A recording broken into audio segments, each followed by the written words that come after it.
ఇక్కడ బజ్జీలు చాలా బాగుంటాయి. రోడ్డు పక్కన బజ్జీలా, ఆ నూనె పవిత్రం, వాడి చెయ్యి పవిత్రం, ఆ బూర్లు మోకుడు పవిత్రం, ఆ పక్కన మురుక్కాలు పరమ పవిత్రం. వాడు బజ్జీలు వేయడం మనం తినడం మనం చచ్చిపోతాం ఇప్పుడు ఆ 2 బజ్జీలు తినకపోతే. ఆ తర్వాత తినడం తర్వాత కడుపులో ఏదోలా ఉంటుంది మరి. ఇదే శుచి ఆహారంబు. అంతేకాదు నిత్యక్రియాజాలం వేమరము. సరిగ్గా ఏ రోజు పనులు ఆ రోజే మీరు మేనేజర్ స్థాయిలో ఉన్నా సరే, ఇవాళ రాసుకుందుకు ఫోన్లు ఉన్నాయి, రకరకాల ఫలకాలు వచ్చాయి.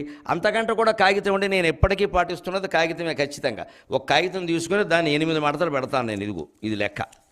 ఇది కూడా ఏమిటి, వాడేసిన రైల్వే టికెట్, లేకపోతే ఏదో ఎందుకో వాడేసిన గీత. ఒకవైపు వాడేసాం, రెండో వైపు కూడా వాడచ్చు కదా, గాంధీ గారి పద్ధతి, కాగితాలు పొదుపు. ఏం చేస్తాం, పారేసి దీన్ని 8 మడతలు చేశాను, ఇలా మడత పెట్టి దీనికి నెంబర్లు వేసాను 1, 2. ఇగో నేను చేయాల్సిన పనులన్నీ ఇక్కడ రాసి ఉంటాయి. అప్పటికప్పుడు జేబులో పెన్ ఉంటుంది, పెన్ లేకుండా నేను బయటికి రాని, ఇంట్లో ఉన్నాను.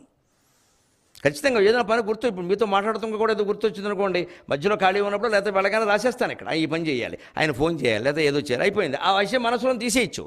మనసులో ఎక్కువ విషయాలు ఉంటేనే ఒత్తిడి. మళ్ళీ గుర్తు చేసుకోక తప్పదు. గుర్తు చేసుకుంటున్న కొద్దీ ఒత్తిడి పెరుగుతుంది. జ్ఞాపక శక్తి అంటారు చాలామంది.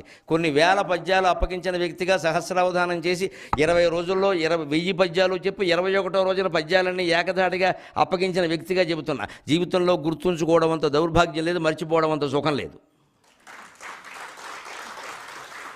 ఎన్ని విషయాలు వేరైతే అన్ని విషయాలు మర్చిపోవాలి. ముఖ్యంగా 50 ఏళ్ళు దాటింది మొదలు రోజు 2-3 విషయాలు పరిగెట్టుకుని మర్చిపోవాలి.